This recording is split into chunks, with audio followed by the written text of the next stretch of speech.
Olá pessoal, tudo bem? Professora Ingrid Marise, essa é uma aula de história sobre o absolutismo e o mercantilismo. Então, bora lá! O absolutismo, pessoal, ele é o sistema político que vai compor, que vai ali orientar o período conhecido como período moderno. O período moderno, ele é aquele período que vem logo depois do período da Idade Média. Ele vai começar aí por volta do século XIII, XIV. Nós vamos ter aí, então, o absolutismo reinando. Mas para falar do absolutismo, a gente precisa lembrar um conceito muito importante e um acontecimento também político extremamente relevante, que é a organização dos Estados Nacionais. Tá? Então, a gente vai voltar um pouco sobre a organização dos Estados Nacionais, lembrando que, tá? Essa aula, ela vai ser dividida, como se diz, eu vou colocar sempre assim, política, economia, para que vocês não se percam dentro desse contexto maior, combinado? Então, vamos lá começar a aula, e essa aula começa com esse slide aí, dá uma olhadinha. Então, nós vamos ter aí, ó, o contexto histórico da formação, seguido aí pela crise do século XIV. Crise demográfica, econômica e social. Lembra que eu falei para vocês guardarem no seguinte quesito a crise da Idade Média? Esse tripé aqui, ó, acompanha aqui comigo. A fome, a peste e a guerra, ok? Então, bora lá.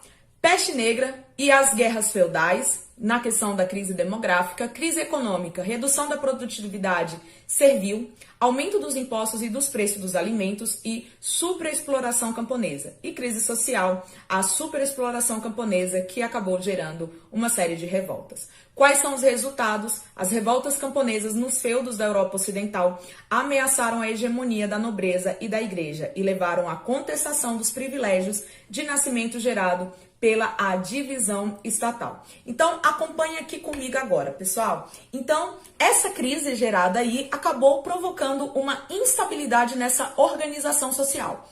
Então, vamos lembrar qual que é essa organização social? Dá uma olhada aí, ó. Nós temos ali no topo da pirâmide, né, aquilo que vai ser uma questão estamental. Na Idade Média, é lógico que o clero e a nobreza estão no topo e abaixo todos os servos, tá? O que é uma divisão estamental? É uma divisão, como vocês estão vendo aqui, ó, dividida em camadas, ok? Geralmente essas camadas, elas possuem uma imobilidade social. Então, nesse período, quem tem o poder? Quem tem terras, né? A Idade Média nos mostrou que quem tem o poder é quem possuía terras. Quanto maior a quantidade de terras, mais poder você tinha. Então, aquele que era o maior detentor de terras era o rei, que concedia à nobreza, a duques, né, barões, marqueses, esses pedaços de terras. Então, você é um nobre, um marquês, porque você tem um marquesado, que é esse pedaço de terra. Você é um duque porque você tem um ducado, que é outro pedaço de terra. Estão lembrados disso? Então, vamos seguir aqui, dá uma olhadinha aí de novo aí na tela. Vamos falar aqui, ó. Apesar das várias interpretações da divisão da sociedade feudal, o modelo apresentado posteriormente permite uma melhor compreensão da atuação de dois personagens fundamentais para a formação do Estado Nacional moderno absolutista. Quem são esses personagens, pessoal? Volta aqui comigo. O rei e aqueles que estão agora sendo chamados de burguesia. Por quê? A gente vai ter um florescimento do comércio. O comércio está voltando novamente. Ele acabou em todo o longo da história média? Não, ele não acabou. Mas ele ficou retraído. Ele ficou ali, como se diz, tímido, era pouco, não oferia grandes lucros, até porque a questão do cristianismo prega, né, você não ter a luxúria, a soberba.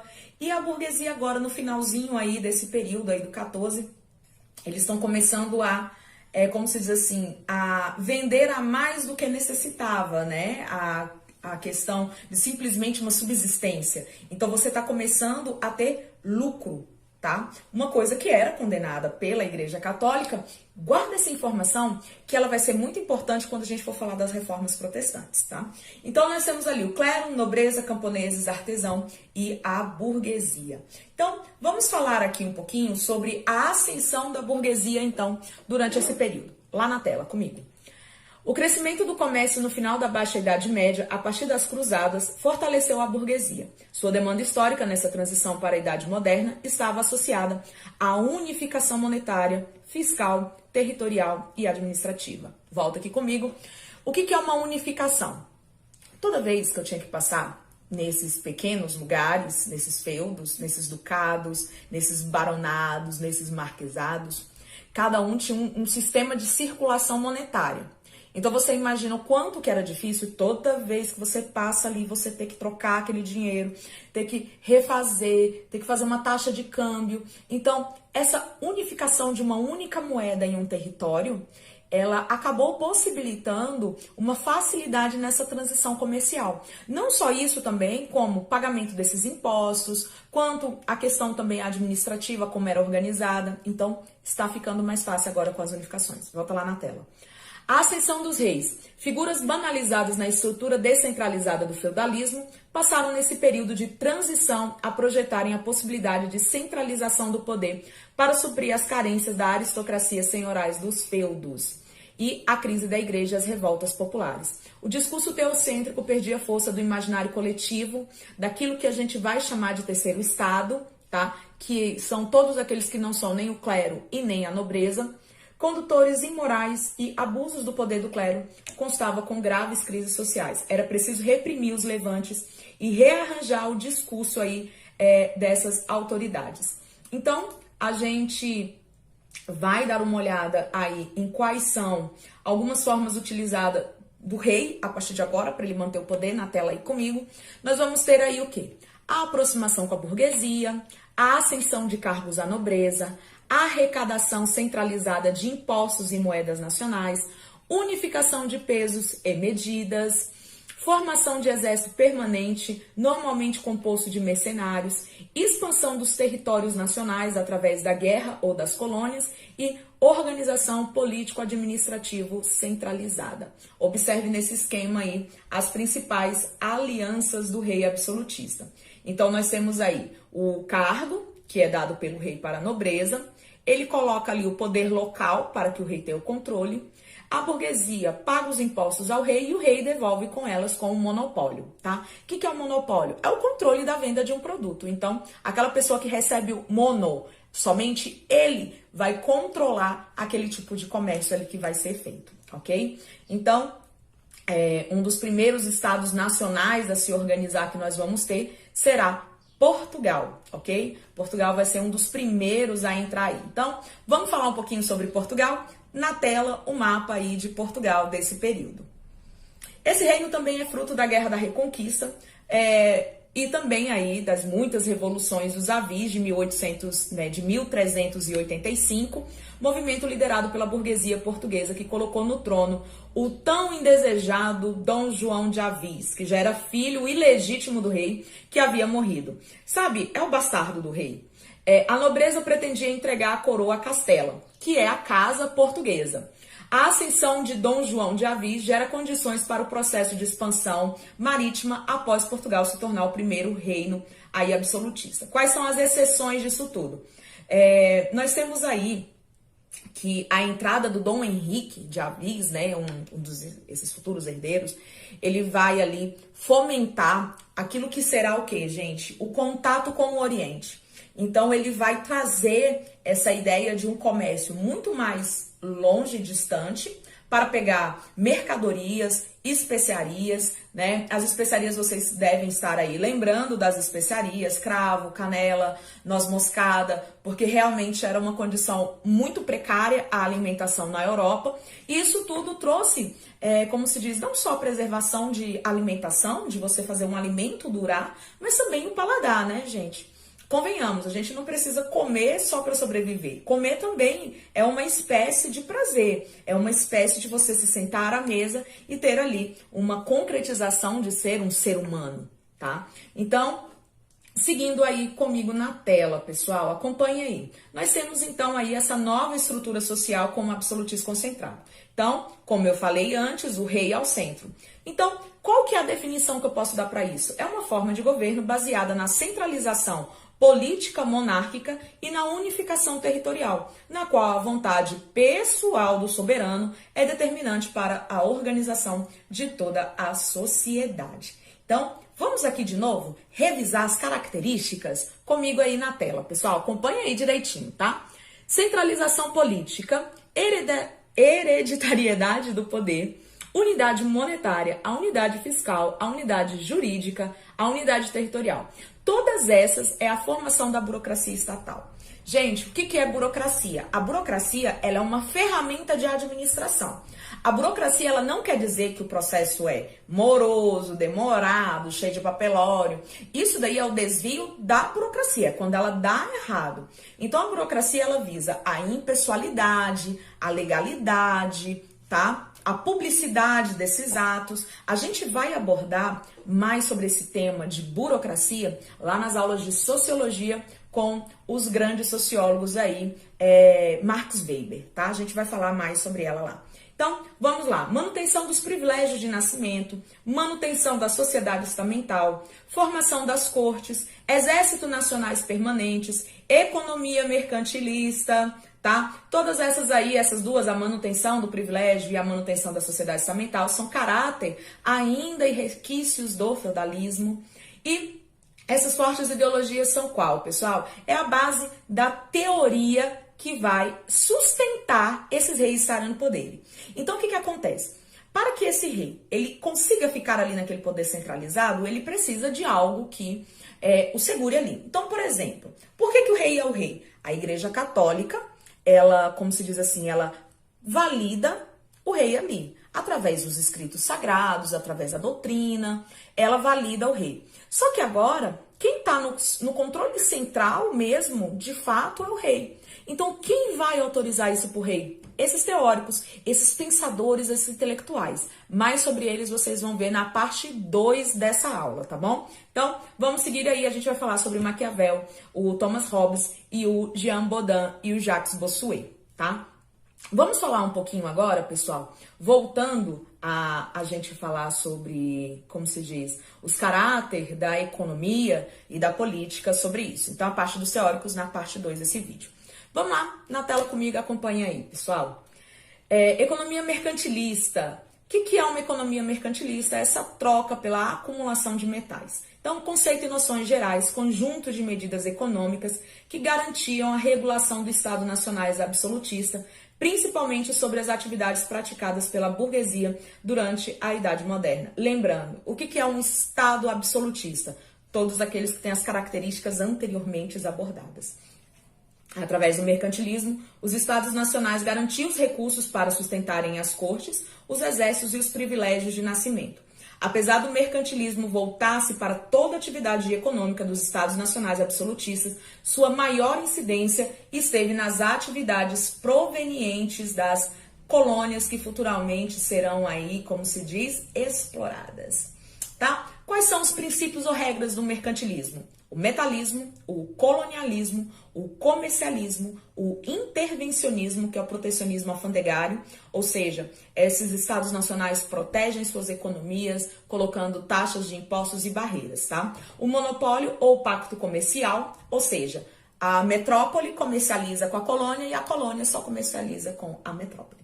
E a teoria da balança favorável, ou seja, aquilo que eu exporto com aquilo que eu importo tem que ser equilibrado. Nenhum pode se exceder, que senão eu tenho aí uma balança desfavorável dentro desse sistema. Então vamos aí a algumas observações gerais. A história do mercantilismo teve, assim como a história do absolutismo monárquico, muitas variações. O metalismo, bulionismo, por exemplo, lá em Portugal era conhecido assim. Então quando você ouvir falar em bulionismo, volte-se em Portugal. Foi a prática principal durante os séculos XVI e XVII, fazendo das potências coloniais ibéricas as mais ricas do período. As potências ibéricas eram Portugal e Espanha, tá? Atreladas ao metalismo, outras práticas comercialistas, como a venda de especiarias e o tráfico intercontinental de escravos, fazia parte das metas europeias por uma balança comercial favorável. Um dos maiores expoentes do comercialismo foi a Holanda. Desprovida de muitas colônias, buscou intermediar o máximo possível de relações comerciais para buscar benefícios econômicos naquele contexto histórico. Por volta do século XVII, o industrialismo passou a vigorar com ênfase maior na França. Então, quando falar de metalismo na França, nós vamos conhecer como coubetismo. E a Inglaterra? as monarquias passaram a priorizar a demanda interna, evitando as importações. Daí proveio o incentivo à produção de manufaturias, que na Inglaterra foi acentuado com a ascensão política da burguesia, culminando na primeira revolução industrial do planeta. Dá uma olhada nesse esquema didático aí que eu estou trazendo para vocês. Então, ao centro vocês vão ver o mercantilismo como meios e objetivos. Vamos lá, meios. Barreiras alfandegárias, estímulos à expansão marítima e colonial, aumento da população, incentivo às manufaturias nacionais. Quais são os objetivos? Reforço do poder e do Estado Nacional, metalismo, entesouramento dos metais preciosos e busca de balança comercial favorável, né? Que nem eu coloquei para vocês, as exportações têm que estar em equilíbrios com as importações. E sustentando todo esse mercantilismo, apoio aos negócios da burguesia, o Estado absolutista e o Estado sustentando aí os nobres e propagando-lhe poder e renda, tá? Vamos para alguns casos específicos que nós vamos ter aí nessa Europa. Vamos começar aqui falando da Inglaterra, tá? A Inglaterra, a sociedade feudal era uma estrutura hierárquica, alguns eram senhores, outros eram servidores. Numa peça teatral da época, um personagem indagava: de quem? És homem? Sou um servidor, porém não tenho senhor ou cavaleiro. Como pode ir isto? Retrucava o personagem.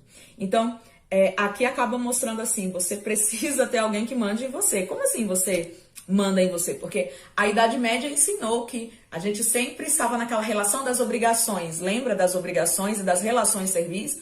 As relações servis, a sucerania e a vassalagem. Todo mundo tem um senhor. E quando você perguntava a um burguês quem era o seu senhor é o capital, né? É o capital. Então, bora lá. Do século XVI, a sociedade rural inglesa, até então relevante, relativamente estática, parada, estavam se desagregando.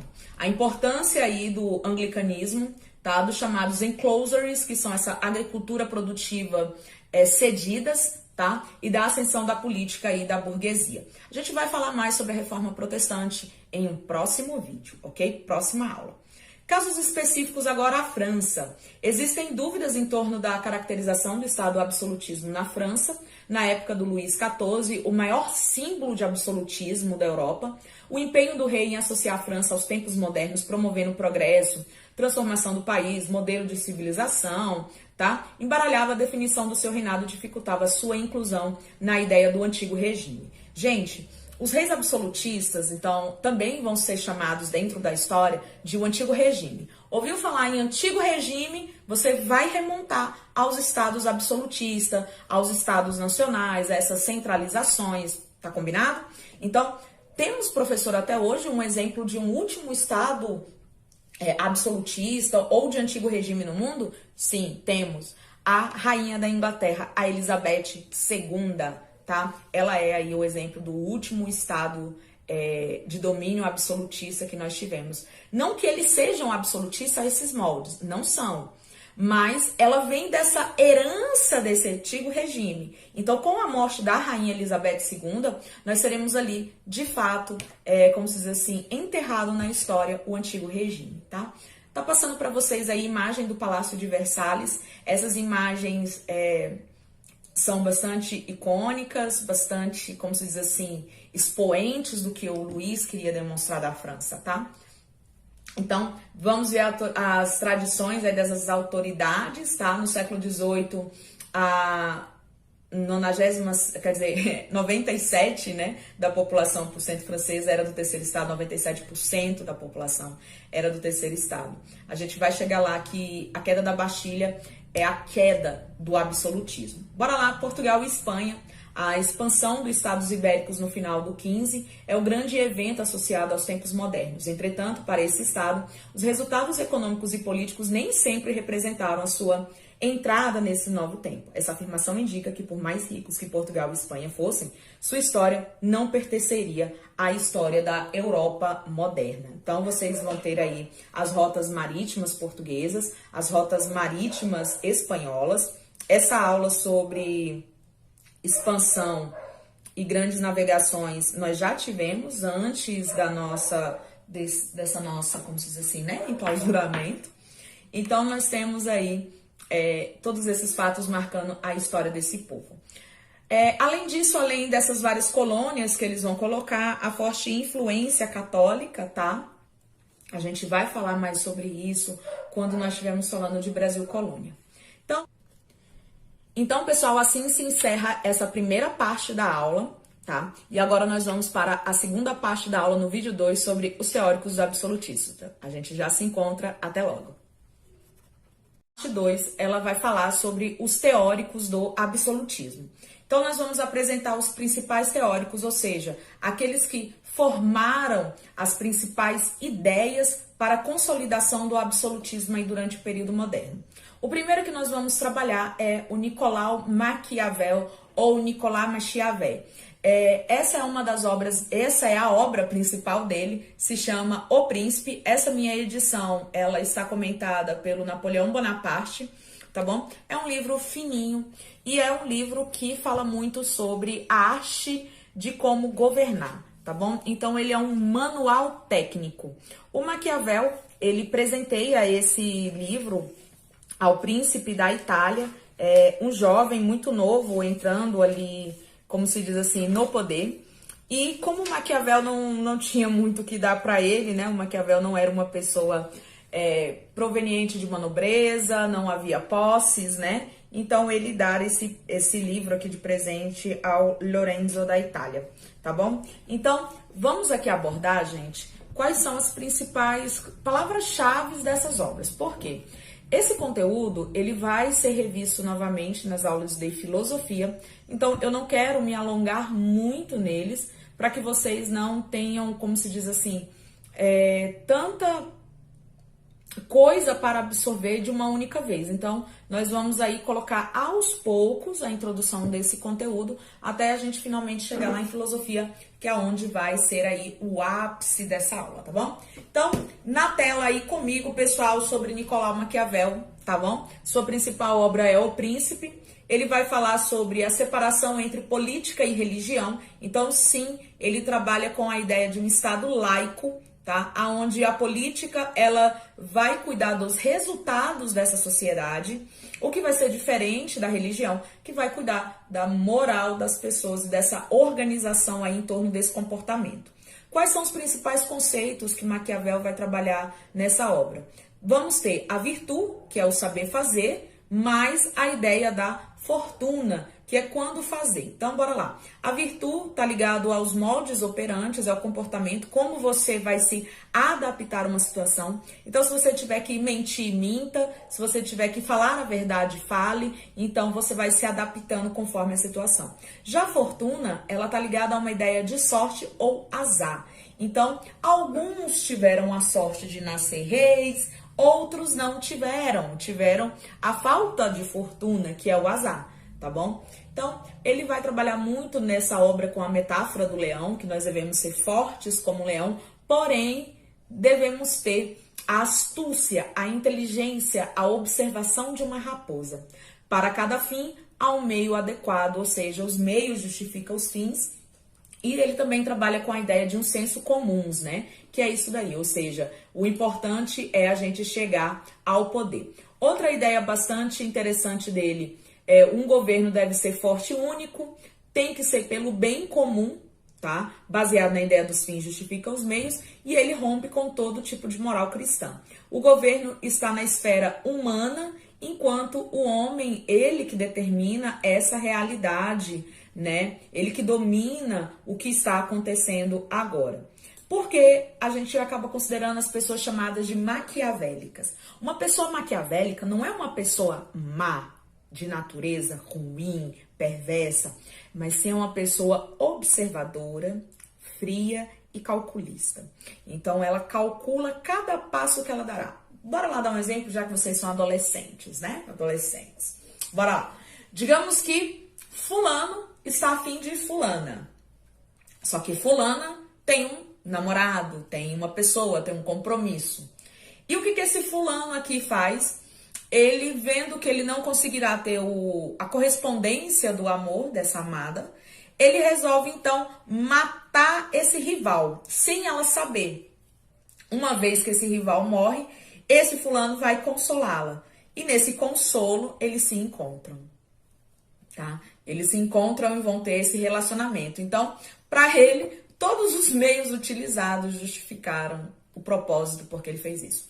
Vou deixar a recomendação de um filme maravilhoso para vocês assistirem. Vou deixar aqui passando aqui, ó. Se chama O Conde de Monte Cristo. Uma obra fantástica. Aproveita aí essa quarentena para você colocar esse filme em dia. Garanto que você vai gostar. Fala sobre intrigas, conspirações e amores mal resolvidos. Bora aqui para um trecho da obra O Príncipe aí na tela com vocês. O príncipe não precisa ser piedoso, fiel, humano, íntegro e religioso, bastando que aparente possuir tais qualidades. Um príncipe não pode observar todas as coisas a que são obrigados os homens considerados bons, sendo frequentemente forçado para manter o governo, agir contra a caridade, a fé, a humanidade, a religião.